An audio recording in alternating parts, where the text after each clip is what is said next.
గా అందరికీ నమస్కారం. Welcome to Mythoram. నేను మీ లవ్లీ సీతని. ఏంటి ఈ గొంతు ఎక్కడిదో అని చూస్తున్నారా? మన ఛానల్ ఓనర్ రామ్ గారు కంటెంట్ రాయడంలో బిజీ. నేను ఆ కంటెంట్ని మీకు అందంగా వినిపించడంలో బిజీ. అందుకే ఈ అగ్రిమెంట్ అనమాట. ఈ ఛానల్లో మనం బోరింగ్ క్లాసులు చెప్పుకోం.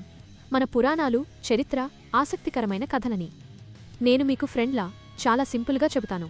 ఇక మ్యాటర్లోకి వెళ్లే ముందు మన స్లోగన్ ఒక్కసారి గట్టిగా అనేసుకుందామా? కథ విను మామ, షేర్ చేయి బామ్మ. మీకు వీడియో నచ్చితే లైక్ కొట్టండి, ఎలా ఉందో కింద కామెంట్ చేయండి. ముఖ్యంగా షేర్ చేయడం మాత్రం మర్చిపోవద్దు. ఎవరికి షేర్ చేయాలి అనుకుంటున్నారా? మీ ఫ్రెండ్స్కి, ఫ్యామిలీకి. ఇంకా ముఖ్యంగా మీకు రోజు పొద్దున్నే పువ్వుల ఫోటోలు పెట్టి గుడ్ మార్నింగ్ చెప్పే ఆ బాబాయ్ ఉంటారు కదా, ఆయనకి పక్కాగా షేర్ చేయండి. పాపం ఆయన కూడా కాసేపు నవ్వుకుంటారు. మరి ఇంకెందుకు లేటు, కింద ఆ సబ్స్క్రైబ్ బటన్ ఏదో గట్టిగా నొక్కేయండి. మన రామ్ గారు రాసిన ఫస్ట్ కథలోకి దూకేద్దాం. రెడీనా? Welcome back to Mythoram. మీ లవ్లీ సీత వచ్చేసింది.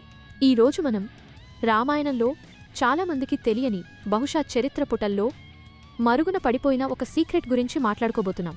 రాముడు, లక్ష్మణుడు, భరత, శత్రుఘ్నులు వీళ్లందరూ పుట్టకముందే అయోధ్య రాజభవనంలో ఒక చిన్నారి నవ్వులు విరిశాయి. ఆమె పేరే శాంత. అసలు ఆమె ఎవరు? దశరథుడికి కూతురు ఉంటే మరి రామాయణంలో ఆమె ప్రస్తావన ఎందుకు పెద్దగా లేదు?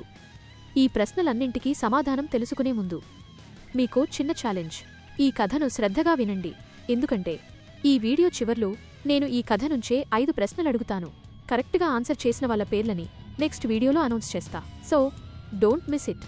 ఇక లేట్ చేయక కథలోకి వెళ్ళిపోదాం. చిన్న పాజ్. అది త్రేతాయుగం నాటి మాట. సరయూ నది తీరాన సూర్యవంశపు రాజులు పాలించే అయోధ్య నగరం అప్పుడప్పుడే సుసంపన్నంగా మారుతోంది.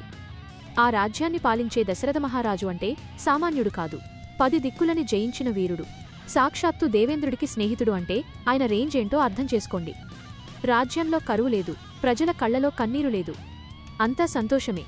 కాని అందరి కష్టాలు తీర్చే ఆ రాజు గుండెలో మాత్రం చెప్పుకోలేని ఒక పెద్ద బాధగూడు కట్టుకుని ఉంది. అంత పెద్ద అంతఃపురంలో సంపద ఉంది, అధికారం ఉంది, కాని నాన్న అని పిలిచే వారసుడు లేడు. సాయంత్రమైతే చాలు ఆ రాజభవనం నిశ్శబ్దంగా మారిపోయేది.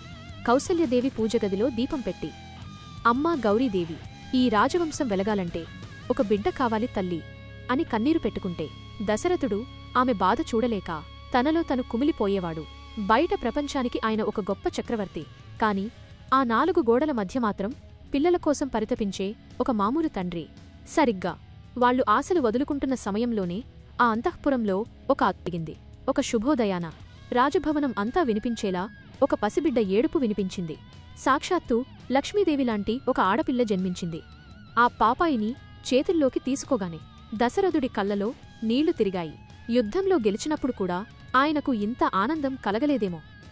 ఆ చిన్నారి నవ్వు చూడగానే తన బాధ అంతా మాయమైపోయింది. ఆ పాపకి శాంత అని పేరు పెట్టారు.